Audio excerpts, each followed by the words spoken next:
ഒരു നാടൻ കൊഞ്ചുകറിയാണ്. എല്ലാവർക്കും ഇഷ്ടപ്പെടും. Hello friends, welcome to my channel food for my wife. ഇന്ന് നമ്മൾ ഉണ്ടാക്കാൻ പോകുന്നത് കൊഞ്ച് തീയൽ ആണ്. എൻ്റെ നെടുമങ്ങാടൻ സ്റ്റൈൽ, നാടൻ സ്റ്റൈലാണ്. കൊഞ്ച് നമ്മൾ എടുത്തിരിക്കുന്നത് 500 ഗ്രാമാണ്. നല്ല കഴുകി വൃത്തിയാക്കിയിട്ടുണ്ട്. ചെറിയ കൊഞ്ചാണ് കിട്ടിയിരിക്കുന്നത്. ഇത് നമ്മൾ ഇതിൽ ചേർക്കാൻ പോകുന്ന ചേരുവകൾ എന്ന് പറയുന്നത് ചെറിയ ഉള്ളി 250 ഗ്രാം നീളത്തിന് അരിഞ്ഞത്, വെളുത്തുള്ളി 10 അല്ലിയാണ് എടുത്തിരിക്കുന്നത് നീളത്തിന് അരിഞ്ഞത്, ഒരു സവാള തൊലി കളഞ്ഞ് എടുത്തിട്ടുണ്ട് നീളത്തിന് അരിഞ്ഞത്, 2 പച്ചമുളക് നീളത്തിന് കീറിയത്, ഉലുവ 1 ടീസ്പൂണാണ് എടുത്തിരിക്കുന്നത്, ചെറിയ ഒരു തേങ്ങ തിരികിയത്, ഇതിൽ 2 ചെറിയ ഉള്ളി ചെറുതായിട്ട് അരിഞ്ഞത്, 2 ടേബിൾ സ്പൂൺ നമ്മൾ മുളക് പൊടി എടുത്തിട്ടുണ്ട്, 1 ടേബിൾ സ്പൂൺ മല്ലിപ്പൊടി എടുത്തിട്ടുണ്ട്, 1 ടീസ്പൂൺ മഞ്ഞൾപ്പൊടി എടുത്തിട്ടുണ്ട്, ഒരു 4-5 കുടംപുളിയും നമ്മൾ ഇതിലേക്ക് എടുത്തിട്ടുണ്ട്. അപ്പോൾ നമുക്ക് നമ്മൾ തീയലുണ്ടാക്കാൻ പോകാം. അപ്പോൾ നമുക്ക് അടുപ്പ് കത്തിക്കാം. ആദ്യത്തെ സ്റ്റെപ്പ് എന്ന് പറയുന്നത് തേങ്ങ വറുക്കുകയാണ്. ചീനിച്ചട്ടി വയ്ക്കുന്നു. ഇനി നമുക്ക് തേങ്ങ ഇട്ട് കൊടുക്കാം. അതിൻ്റെ കൂടെ നമ്മൾ അരിഞ്ഞു വെച്ചിരിക്കുന്ന ചെറിയ ഉള്ളിയും കൂടെ ചേർത്ത് കൊടുക്കുകയാണ്.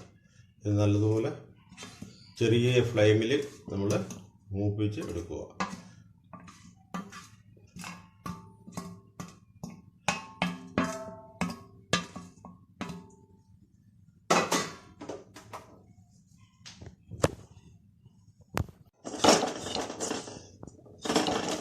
ഇപ്പം ഒരുവിധം മഞ്ഞ കളർ ആയി തുടങ്ങി. പണ്ടൊക്കെ ആണെങ്കിൽ ഇതിൽ തന്നെ നമ്മൾ ചുവന്ന വറ്റൽമുളകും മല്ലിയും എല്ലാം ഇട്ടാണ് വറുക്കുന്നത്. ഇപ്പം പിന്നെ മഞ്ഞൾപ്പൊടിയും മറ്റേ മുളകും എല്ലാം പൊടിയായതുകൊണ്ടാണ് നല്ലപോലെ മൂത്തതിന് ശേഷമേ ചേർക്കാം, അല്ലെങ്കിൽ മുളകും മല്ലിയെല്ലാം കരിഞ്ഞു പോകും. അപ്പോൾ തേങ്ങ ഒരുവിധം നല്ല മൂക്കപ്പോൾ നമുക്കത് ഇതിൽ കൂടെ ചേർക്കാം. ഇതിലിപ്പം തേങ്ങയുടെ കൂടെ 2 ചെറിയ ഉള്ളി 2 നമ്മൾ അരിഞ്ഞു വെച്ചാൽ അതും കൂടെയാണ് ചേർത്തിരിക്കുന്നത്. വലിയ ഉള്ളിയെല്ലാം കറിയിലത്തേക്ക് പിന്നീടാണ് നമ്മൾ ചേർക്കുന്നത്. ഇപ്പം നല്ല ബ്രൗണായി കഴിഞ്ഞു. ഇനി നമുക്കിതിൽ മുളക് പൊടി, മല്ലിപ്പൊടി, മഞ്ഞൾപ്പൊടിയെല്ലാം ചേർക്കാം. ആ മുളക് പൊടി ഇടുന്നു, മല്ലിപ്പൊടി,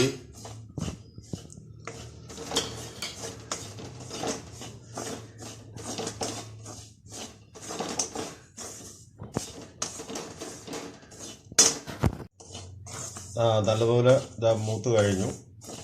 ഇനി നമുക്ക് ഇതിനെ ഓഫ് ചെയ്യാം.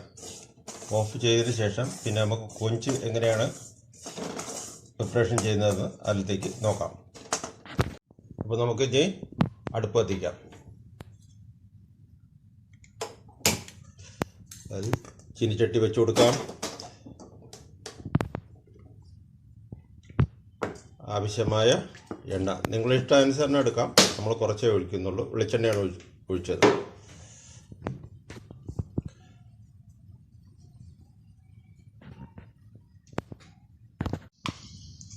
ഉലുവ പൊട്ടിത്തുടങ്ങി. നമുക്ക് വെളുത്തുള്ളി ഇതിൽ ഇടാം.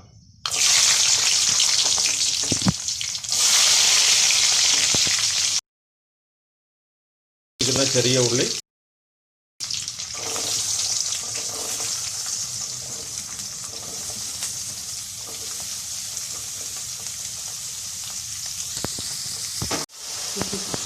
അപ്പോൾ നമുക്ക് ഉപ്പിടാം.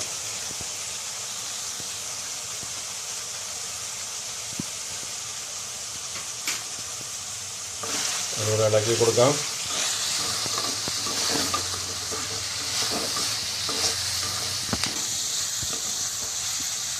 നല്ലപോലെ ഇത് ഒന്ന് മിക്സ് ആവണം. തക്കാളി അല്ലെങ്കിൽ കറിയായ പിന്നെ ഇത് മുഴുവൻ അങ്ങനെ കിടക്കും. അതുകൊണ്ടൊന്ന് മിക്സ് ആവണം.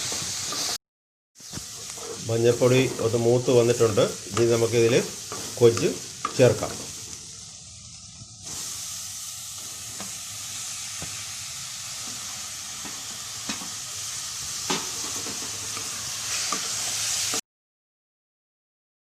ഇളക്കി കൊടുക്കണം.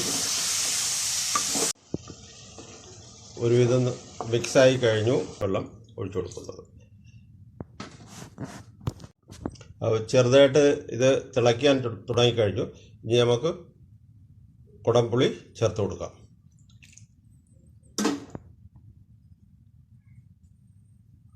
ചെറുതായിട്ടൊന്ന് ഇളക്കി കൊടുത്തതിന് ശേഷം ഒരു അടപ്പ് വെച്ച് 15 മിനിറ്റ് മീഡിയം ഫ്ലെയിമിൽ വേകാൻ വയ്ക്കാം. അപ്പോഴത്തേക്ക് നമുക്ക് തേങ്ങ അരച്ചെടുക്കാം. ഇതാ നല്ലപോലെ തിളച്ചു കഴിഞ്ഞു. ഇനി നമുക്ക് ഇതിൽ അരപ്പ് ചേർക്കാം. നമ്മൾ തേങ്ങ വറുത്ത എല്ലാം നല്ലപോലെ ചേർത്ത് മിക്സ് ചെയ്ത് ഒന്ന് ഇളക്കി ഒരു 5-10 മിനിറ്റും കൂടെ ഒന്ന് ചൂടാവണം. അല്പം വെള്ളവും കൂടെ ഇതിൽ ചേർക്കേണ്ടി വരും. നല്ല കട്ടിയുണ്ട്.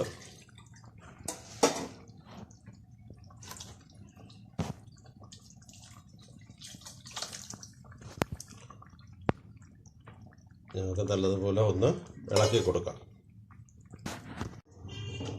അരപ്പെല്ലാം നമ്മൾ ചേർത്തു.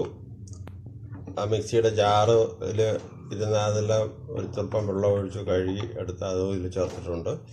ഇനി ഇത് നല്ല തിളച്ച് കുറുകി ഒരു ബ്രൗൺ കളറിൽ ഈ കറി വരും. അപ്പോഴേ നമ്മൾ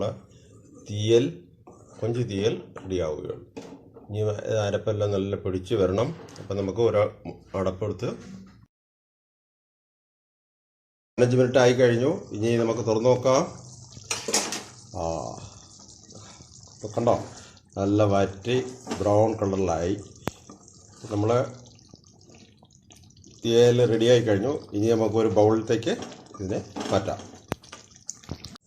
അപ്പോൾ ആവി പറക്കുന്നത് നമ്മുടെ തീയൽ റെഡിയായി കഴിഞ്ഞു.